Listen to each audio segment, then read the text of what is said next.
me présente. Je suis le général John Bercher. Je suis né dans une petite ferme du Missouri le 13 septembre 1860. 13 septembre. Rappelez-vous de cette date. À 20 ans, j'ai eu mon premier diplôme d'art. Et 2 ans plus tard, encouragé par ma sœur, j'ai passé le concours d'entrée à la prestigieuse école militaire de West Point. 2 ans plus tard, j'en sortais sous-lieutenant et on m'a trouvé quelques qualités de meneur d'hommes et d'organisateur, ce qui est très important pour un militaire. Et lorsque le Congrès américain a déclaré la guerre à l'Allemagne le 4 avril 1917, le général en chef qui aurait dû prendre la tête de ce commandement était le général Frederick Funston. Malheureusement, le général Frederick Funston était mort 2 mois plus tôt. Et j'ai rencontré par hasard le sénateur Warren qui me demande: est-ce que tu sais parler français couramment? Et comme vous pouvez l'entendre, c'était mon cas. Et du coup, je suis devenu le commandant en chef qui devait aller en France.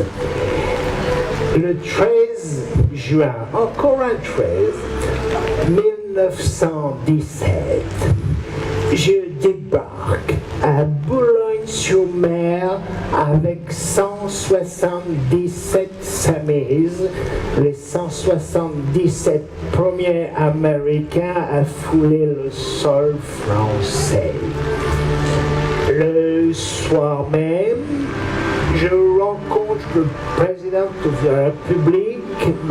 Raymond Poincaré, son président du Conseil, Paul Painlevé, le maréchal Joffre et le général Foch. Le président Wilson m'avait envoyé en France pour organiser une armée uniquement américaine, mais le maréchal Joffre voulait simplement utiliser mes hommes pour les introduire dans ses divisions sur le principe de l'amalgame. Quelques jours plus tard, le 4 juillet, jour de l'Independence Day, nous nous sommes recueillis sur la tombe du général Lafayette, qui est pour nous un véritable mythe. D'ailleurs, les premiers Américains qui se sont rendus en France en 1916 étaient des pilotes d'avion. Ils étaient 38 et encadrés avec 4 Français. Ils ont créé une escadrille qui s'est appelée l'escadrille Lafayette. Et aussi, aux États-Unis, les familles envoyaient des colis à leurs soldats, à leurs enfants, et ces colis s'appelaient les Lafayette Kids. Quand nous sommes arrivés, donc c'était le 13 juin, 15 jours plus tard, le 28 juin, débarquait à Saint-Nazaire la première division d'infanterie. Le peuple français nous a accueillis sous une pluie de fleurs. Ils ont même fait des arcs de triomphe en feuillage. Ils étaient très heureux de nous voir. Et il faut peut-être dire que nous étions légèrement exotiques pour eux, de nous voir arriver avec nos chapeaux de cow-boy. Puis dans notre troupe, il y avait aussi des Noirs et des Indiens. Et nous avions plein de choses qui étaient pour eux très bizarres. Nous avions un sport bizarre que nous jouions entre nous, le baseball, et ils ne comprenaient pas. Nous avions des fêtes bizarres, the Decoration Days, the Independence Day, the Thanksgiving. Et nous avions aussi apporté quelque chose de nouveau.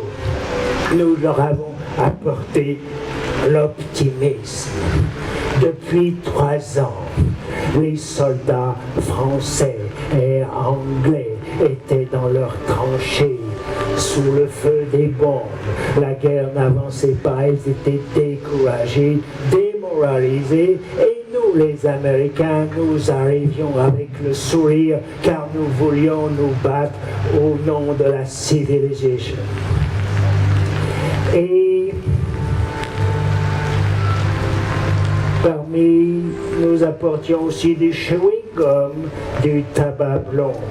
Chaque soldat qui arrivait, c'était aussi une tonne de matériel. Nous avons mis du macadam sur les routes pour faciliter le transport. Nous avons construit des hangars, des ateliers pour réparer les locomotives. Nous avons aussi apporté des centaines de Ford T transformés en ambulances qui ont sauvé des centaines et des milliers de blessés. Et d'ailleurs, parmi ces ambulanciers, peut-être connaissiez-vous quelques noms. For example, I remember Ernest Hemingway, qui était un jeune ambulancier, ou alors encore un jeune excentrique très bizarre qui dessinait des caricatures sur son véhicule. Comment s'appelait-il? Walter Elias Disney. Et on dit qu'il voulait faire des comics, des dessins animés. Voilà. Mais tous ces soldats, au début, cela fait rire les Allemands, car l'Amérique n'avait qu'une toute petite armée de 200 000 hommes. Mais l'Amérique a la capacité de se motiver, de trouver des forces lorsque le moment est venu. Et en quelques mois, notre armée est passée de 200 000 hommes à 2 millions d'hommes grâce à la conscription. Et il était prévu 4 millions d'hommes pour 1919. Mais ces hommes qui venaient n'étaient pas des soldats, ils étaient comptables, ils étaient étudiants, ils étaient bouchers, fermiers, n'avaient jamais tenu d'armes de leur vie. Nous ne pouvions pas les envoyer au front dans la guerre la plus meurtrière de l'histoire du monde. Il fallait les entraîner. Nous avons fait des camps d'entraînement pendant des mois. Ils se sont entraînés jusqu'au mois de juillet où là, ils étaient enfin au top. Et le général Foch, d'ailleurs le maréchal Joffre, dans le premier temps, a enfin accepté que nous ayons notre propre armée américaine. Cette armée est née le 10 août 1918. Et immédiatement, nous a demandé de participer à la grande offensive de 1918. On nous a confié la tâche d'attaquer le saillant de Saint-Mihiel. Saint-Mihiel qui était occupé par les Allemands depuis 1914. Personne n'avait jamais pu les déloger. Eh bien, nous, les Américains, en 3 jours, nous les avons délogés du saillant de Saint-Mihiel, ce saillant qui menaçait Verdun. Nous avions 600 000 hommes, aidés par 1444 avions, par 3100 canons, par 267 chars légers. Cette bataille a commencé le 12 septembre et s'est terminée le 15 septembre. Nous avons eu 7000 morts en 3 jours dans nos rangs. Mais nous avons combattu pour la civilisation. Et cette percée, grâce à nous, a permis le début de la grande offensive française, allemande et américaine. Nous étions... C'est pour ça, tout à l'heure, je vous ai dit que j'étais né un 13 septembre. Et le 13 septembre, c'est la victoire de Saint-Mihiel, le plus beau cadeau d'anniversaire que j'ai jamais eu. Et 2 mois, seulement 2 mois après, nous arrivions au 11 novembre 1918, jour de l'armistice.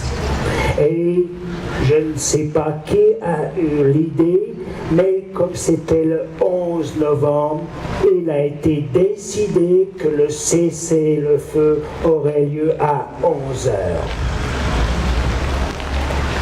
Henry Gunther, notre soldat américain, a été tué le 11 novembre à 10h59. Il a été le dernier Américain tué au combat et sans doute le dernier combattant de l'ensemble de cette terrible guerre.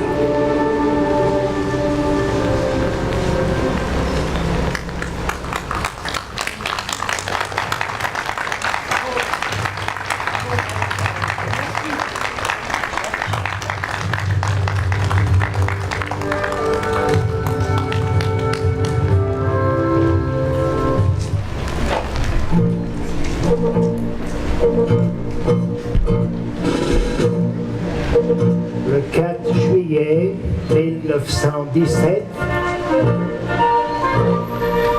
jour de l'Independence Day, nous nous sommes rendus avec le colonel Stanton au cimetière de Picpus in Paris pour nous recueillir sur la tombe du général Lafayette. À cette occasion, le colonel Stanton a prononcé ces quelques mots. L'Amérique a joint ses forces aux forces alliées, et ce que nous avons de sang et de trésors sont à vous. Par conséquent, c'est avec fierté que nous draperons les couleurs en hommage de respect aux citoyens de votre grande République. Ici et maintenant, devant cet illustre corps, nous engageons notre cœur et notre honneur pour la résolution prochaine de cette guerre. La France était intervenue pour nous aider en 1777 à combattre pour trouver notre indépendance. Nous n'avons pas oublié Lafayette. We are here. Lafayette.